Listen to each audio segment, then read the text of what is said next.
విదేశీ విద్యార్థులు చదువుకునేందుకు వీసా దరఖాస్తుల స్వీకరణను అమెరికా తిరిగి ప్రారంభించింది. ఆసక్తి ఉన్న విద్యార్థులు దరఖాస్తు చేసుకోవచ్చని అమెరికా విదేశాంగ శాఖ డిప్యూటీ అధికారి ప్రతినిధి మెగ్నాన్ హౌస్టన్ ప్రకటన చేశారు. దరఖాస్తుదారులు ఒక విషయాన్ని స్పష్టంగా అర్థం చేసుకోవాలని ఆమె సూచించారు. చదువు కోసం అమెరికాకు వచ్చి అనవసర విషయాల్లో జోక్యం చేసుకోవద్దని హెచ్చరించారు.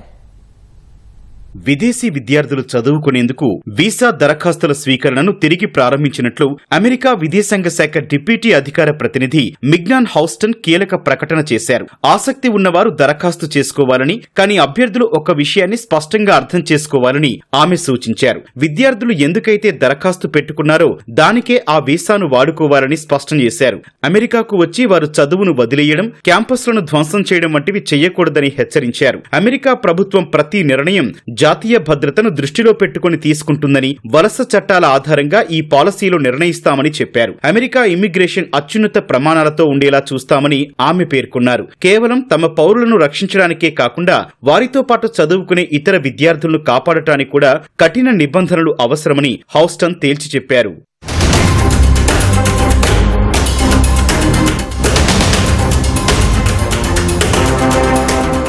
దాదాపు నెల రోజుల సస్పెన్షన్ తర్వాత జూన్ 18న విదేశీ విద్యార్థులు దరఖాస్తు చేసుకునేందుకు అప్లికేషన్లను అందుబాటులోకి తీసుకొచ్చామని అమెరికా విదేశాంగ శాఖ ప్రకటించింది. సోషల్ మీడియా వెట్టింగ్ ప్రాసెస్ కోసం కొన్నాళ్లు దీనిని నిలిపివేసినట్టు తెలిపింది. కొత్త దరఖాస్తుదారులు తమ సోషల్ మీడియా ప్రొఫైల్స్ అన్నింటిలో ఖచ్చితంగా పబ్లిక్ వ్యూ ఆప్షన్ ను యాక్టివేట్ చేయాలని అమెరికా సూచించింది. దీనిని పాటించకపోతే అప్లికేషన్ తిరస్కరిస్తామని, అలాంటి వారు తర్వాత కూడా అమెరికాకొచ్చే అవకాశం ఉండదని తేల్చి చెప్పింది. మరోవైపు విద్యార్థి వీసాలకు పరిమిత కాలగడువు విధించేందుకు డిపార్ట్మెంట్ ఆఫ్ హోంల్యాండ్ సెక్యూరిటీ ప్రతిపాదనలు చేసింది. దీంతో విదేశీ విద్యార్థులకు కొత్త గుబులు పట్టుకుంది. F1, J1 వీసాలపై అమెరికాలో ఉంటున్న వారి మీద దీని ప్రభావం పడనుంది. దీంతో గడువు తీరిన తర్వాత వీసా పొడిగింపునకు విద్యార్థులు మళ్లీ దరఖాస్తు చేసుకోవాల్సి ఉంటుంది. ప్రస్తుతం ఈ ప్రతిపాదనలను సమీక్షించేందుకు office of management and budget విభాగానికి పంపించారు.